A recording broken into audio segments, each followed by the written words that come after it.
Hi, I'm Dan, the EDC academic. Thank you for watching. I'm going to be talking about today one of my favorite sort of non-Swiss Army knife Swiss Army knives. Of course, technically speaking, a Swiss Army knife can only be, the term Swiss Army knife can only be correctly labeled to Wenger products or Victorinox products. So it's a Swiss Army knife sort of inspired style, which, the Victorinox products and Wenger products have given birth to an entire category of knives known as Swiss Army style knives. And before I get into, before talk to you about my favorite sort of non-SAC, I want to talk about Swiss Army knives themselves. And I just have a sort of a collection here just to give a representation of what we're talking about. The Swiss Army knife really began with the officer's knife. Now, I don't have one of those, but I do have a Wenger equivalent from a similar era. This is from about the 1930s or so. And you can see it's a two-layer. It's got the opening layer. It's got a couple of blades there. Still got good snap to it. It's got the older style opener, with the older style can opener, and it's got your screwdriver, no wire clip there, and it's got this really nice, very pointy, well machined 3/4 round awl, and the corkscrew with one of the sharpest tips on a corkscrew I have ever encountered. This is really sort of dangerous. But every what we typically think of whenever we talk about a Swiss Army knife is derived as an ancestor from the officer's knife. And again, I know this is not the genuine Victorinox officer's knife. This is the Wenger version. This is one of the Tahara models. But again, it's from a similar era. And we have, from that we have, the Pioneer. We have, this is a Pioneer X. It has the pair of scissors, and the Tinker models are all sort of descendants from that original officer's knife. So I'm going to move this off to the side, and then get to talking about some of the actual sort of camping versions of those original camping descendants from those original Swiss Army officers' knives. And here we have the Victorinox camper. And the camper is basically a tinker that has had a wood saw added to it. So here is the wood saw right there, and it's got good snap to it. And what I like about this is that it has that square Phillips in the back, which I always enjoy. I think it's a fantastic, just aesthetically, functionally, I really like the models that have the square Phillips.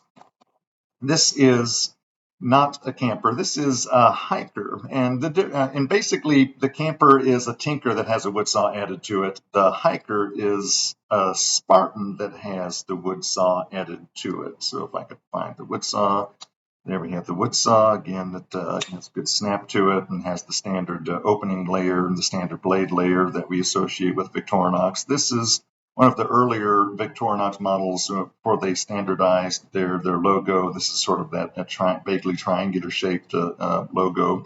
It is in fact a Victorinox product. There you have the 4-line stamp. And right here, it's got some German branding on it, which I rather enjoy. I don't usually like the models that have the branding on it, but whenever they have German writing on it, whenever there are German brands and logos or Swiss logos, I always enjoy that.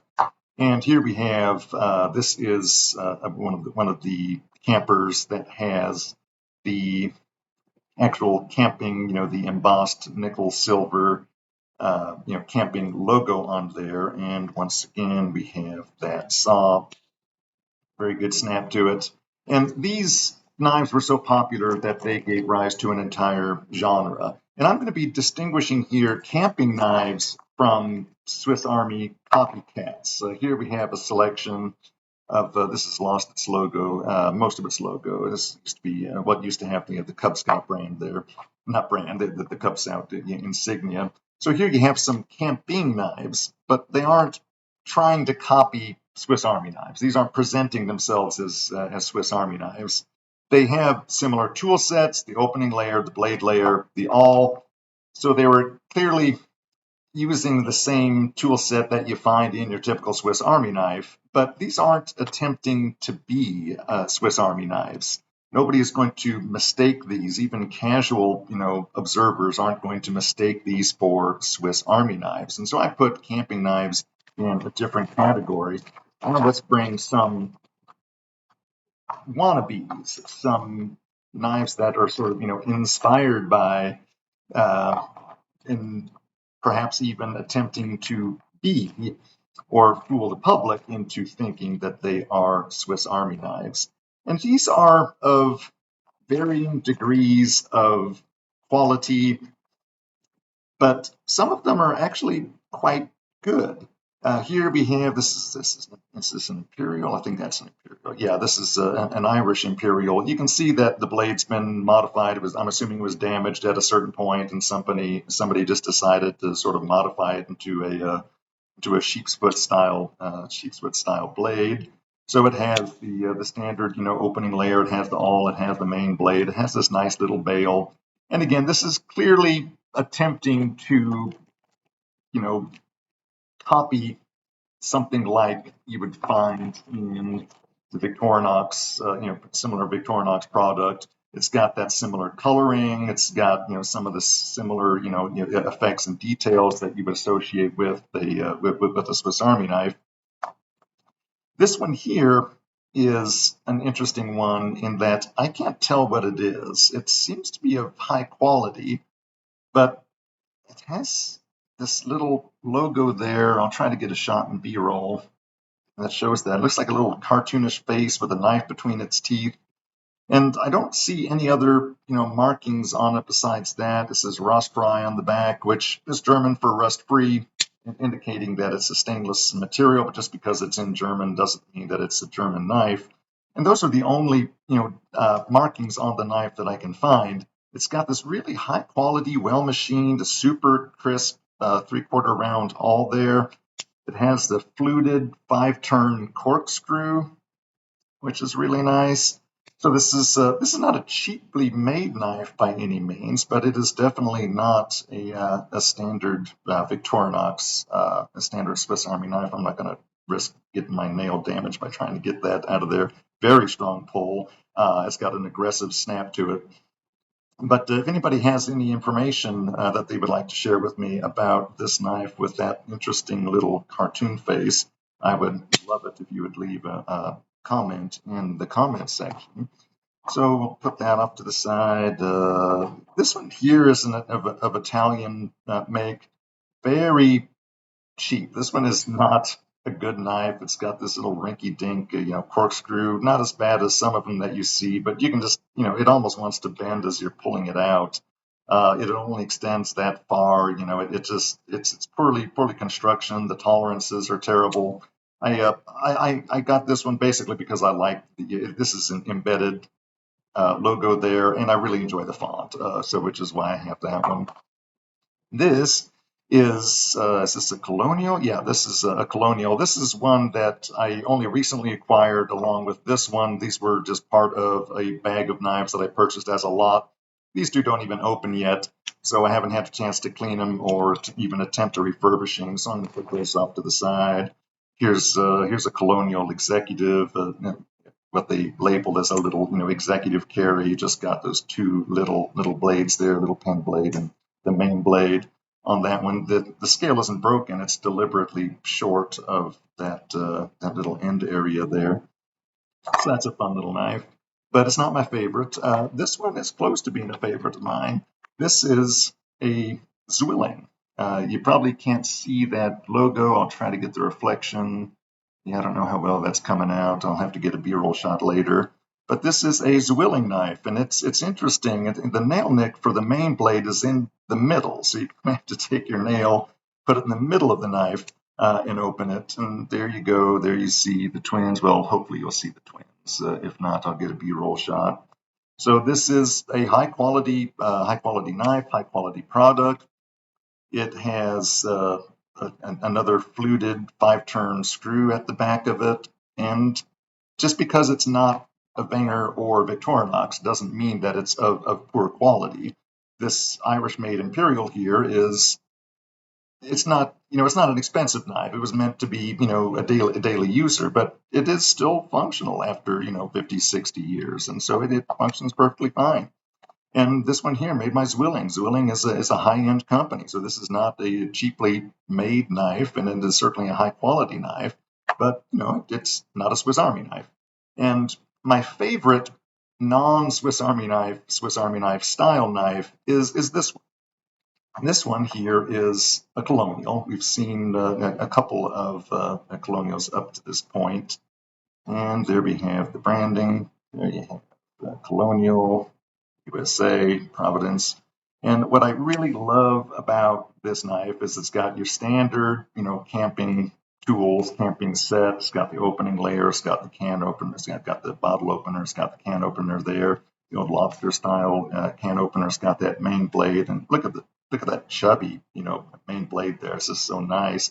Such a different profile than you associate with your standard, Victorinox style knife. It's got that pronounced belly, and of course, Wenger knives. I have another Wenger here. I wasn't in frame earlier. Wenger knives also have a little bit of a belly, but it's not quite as pronounced as what you see on this knife here. Put this away. That's a safety hazard. Oh, I forgot this has the lock. Push that down on that. Push that up. So I love this knife because of this blade, but I also really love this knife because of this blade. Look at that big utility blade, and that utility blade there has a nice little half stop on it. Good snap, opens up nice and safe. It's got that 90-degree stop on it. Good utility blade. It doesn't have an aggressive point there. It didn't come with an aggressive point, and I didn't feel the need to reprofile that to add to it, but a great little pruning, utility style blade.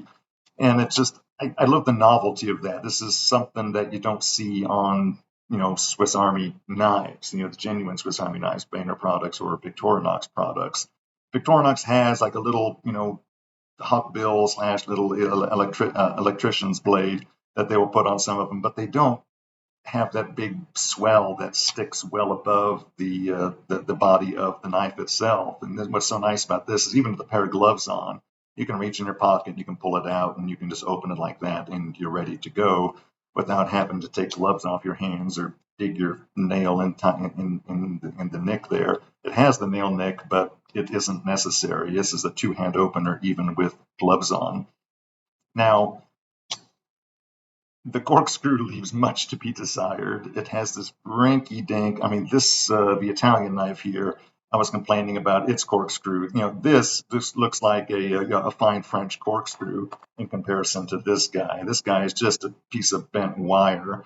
You can even see how the wire is sort of bent around that pivot there. So it's not a piece of metal that's been drilled and riveted. This has just been bent around that rivet point there. And again, this does not inspire confidence. If you were reckless in opening this, you could bend it in the other direction. I can't see this being effective at all in actually the application of a corkscrew. You could potentially use it in the way that most people use their corkscrews as a sort of a makeshift marlin spike whenever unloosening or untying knots. It could be used for that application, but that's really about it. It's got this nice little bail, and again, it's got the color of it. This is clearly, if it's not trying to copy a Swiss Army knife, it's definitely inspired by it. It's a clone. It's sort of presenting itself as a Swiss Army knife, even though it's not a Swiss Army knife. But I absolutely love this. This actually does make it into my carry rotation quite frequently. And it's a nice little knife. I will take it with me on a hike. I'll take it with me on camping trips, and even just outdoor functions, barbecues. It's just a fun little knife to have in your pocket and pull out and use on occasion. And the best part about this knife, my favorite parts were the blades, but the best part about this knife is that you could purchase a knife like this for about $10. These are readily available on the secondary market. You can find them on eBay. You can find them in flea markets, antique stores. They range in price between $8 and $15, and it's a great little knife for that price. It looks good sitting on a shelf as a display piece, and it functions well as an actual user at a campsite. So there you go. I'll bring all these knives here into frame. That was me talking about some of my favorite, Swiss Army knife, the non-Swiss Army knife, Swiss Army knives. Thank you for watching. I hope to see you in the next video. Bye.